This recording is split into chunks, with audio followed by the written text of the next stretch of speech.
Well, today marks the end of one chapter and the beginning of another in the city of San Francisco. It's Mayor London Breed's last day in office. She served as the 45th mayor of the city and the first black woman elected in that position. She is a native daughter of San Francisco, born in the Western Addition, raised by her grandmother. Mayor Breed served 6 years on the San Francisco Board of Supervisors, including 3 years as president of the board. In that role, she was thrust into the position of acting mayor after the sudden death of Mayor Ed Lee. In 2018, she won election to serve out the remainder of Lee's term, and in 2019, she would win re-election for a full term.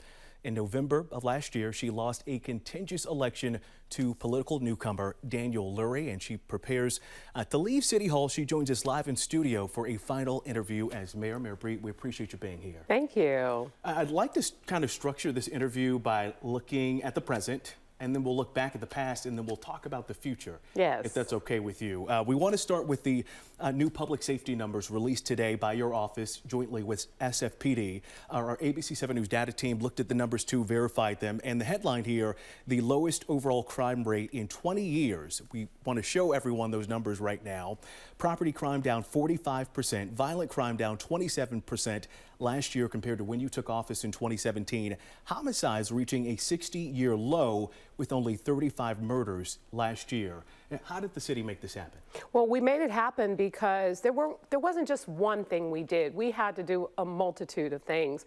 In fact, the new technology that we have in using drones, license plate readers, and all of that has had an impact. Having a district attorney, Brooke Jenkins, who holds people accountable when they are arrested has been really important. Working with a coordinated effort with the Drug Enforcement Agency, with the U.S. Attorney's Office, our federal partners, state partners in law enforcement, we had a very coordinated effort like never before. So, and also our reform work. Reforming our police department was an important part of the solution, removing things from our department's responsibilities and a street crisis response team for people struggling with mental illness. And so we didn't have to abandon our reforms in order to help keep people safe. We just had to introduce accountability. We had to change our local and state laws. We had to build our capacity. We had to put all of this together over time that led to these remarkable results that we can be proud of, and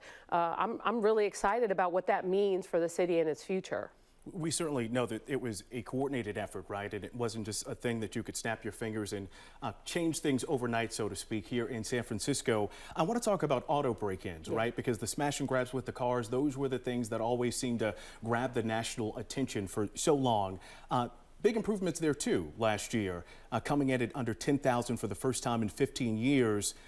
Why do you think those crimes are the things that stick with people so much, and why do you think it took so long for the sentiments of the safety of the city and the improvements that we are seeing in the city to catch up to the voters when they headed to the voting booth last November? Well, at the end of the day, I mean, look, it's a major city. Things happen. I think people were, of course, frustrated over seeing it happen even more and more consistently. And also, when you think about it, social media plays a role in how people think too when they see something online, even if it didn't happen to them. But we also are using that same technology to make those arrests. That has been remarkable. The fact that, I mean, we've shown evidence of how we're able to capture video surveillance and use that video surveillance as a way to hold perpetrators of these crimes accountable like never before. And more importantly, there's a state law that's in place this year that we're going to be able to use, because you had to prove that the door was locked. If we didn't have this video, you had to prove that the door was locked in order to hold someone accountable. And now with all of these tools and changes in laws, it has really made the kinds of results that we wanted to see all along. But we had to make sure that we had what we needed. Before, there were a lot of things we could not do that we can now do. And it takes long because, sadly, bureaucracy is what bureaucracy is. And it takes removing laws, working with leaders from local and state levels, and making those kinds of changes. And, you know, there's a lot of pushback oftentimes from people who don't want to see that stuff change. There's some other big headlines today that I wanted to go through. We don't have time for those, but we will be covering them today here on ABC 7 I hope News. so. I got a lengthy record here. The California DOJ ending its oversight of SFPD after 7 years. We'll be covering that later. But I did want to leave us some time to talk about the past and then also to talk about the future, too. If you could finish the sentence here, the policy decision I'm most proud of as mayor is... Oh, God, that's you could hard. Pick one. I'm probably most proud of is what we've been able to do around housing. Because we have set the state. Housing production in this city has been really unbelievable to move forward. And what we've done locally and with state laws that have removed significant barriers once the interest rates start to decline, we are going to see housing production in San Francisco, and people aren't going to be able to stop it. And I think that's going to change the game for affordability in our city. We certainly need that. As we know, the Department of Housing and Urban Development released a report yesterday saying that San Francisco homelessness, about 1 in every 100 residents is homeless, which is really tough. So we're certainly eager to see more production when it comes to housing. Definitely. If I had a do-over on one decision, it would be... Ooh, see, you're asking me questions that I haven't really thought about. Because here's the thing, I try not to live in the past and dwell on those moments. I try to make hard decisions, live with those decisions, and make adjustments accordingly. And I think that the biggest challenge after we went through the pandemic, I wish I didn't have to be mayor during a global pandemic, Certainly. But after we went through that pandemic, things were different. And I think that we all tried to move on like things were the same, and they weren't. And so there was a big disconnect between, just all the community stuff that we needed to see continue, and also taking credit for a lot of the work that I did that helped to make San Francisco a better place. So I think, the do-over would be go out there and take more credit for all of this incredible work that we've been able to do to get the city to where it is now. If you had one more year in office, what would be your top priority? Oh, my top priority would be to build upon, we've helped over 20,000 people exit homelessness. I've increased shelter capacity by close to 70%, permanent supportive housing. We are seeing real change there. We're seeing our overdose numbers decline.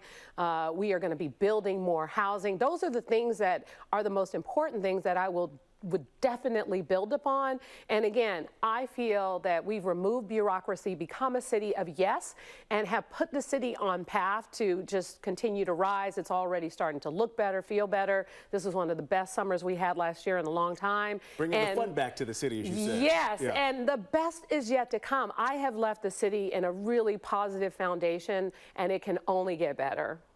What's the next chapter for London Breed? Will we ever see your name on a ballot again? I'm not going to say never, but I will say that I've worked my whole life. I was babysitting at 10. I was carrying people's groceries to their homes at 10, and I always worked, and I've always served the community. My whole life has been around making the community better, serving the city that I love, and I'll always be the biggest champion for San Francisco.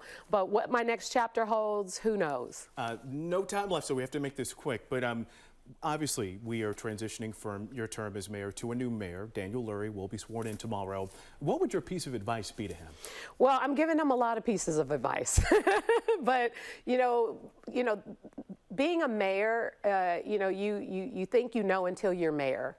And so I think more importantly, and what I've learned from getting advice from other mayors myself is, you want to listen, and then you want to be decisive around the decisions that you need to make. There's hard decisions. Some people are going to love you for it, and some people aren't. But you have to always do what is in the best interest of the city so that you can walk proud and hold your head up when you go out there after you're done. Mayor London Breed, the 45th mayor of the city of San Francisco, we appreciate your time. Thank you.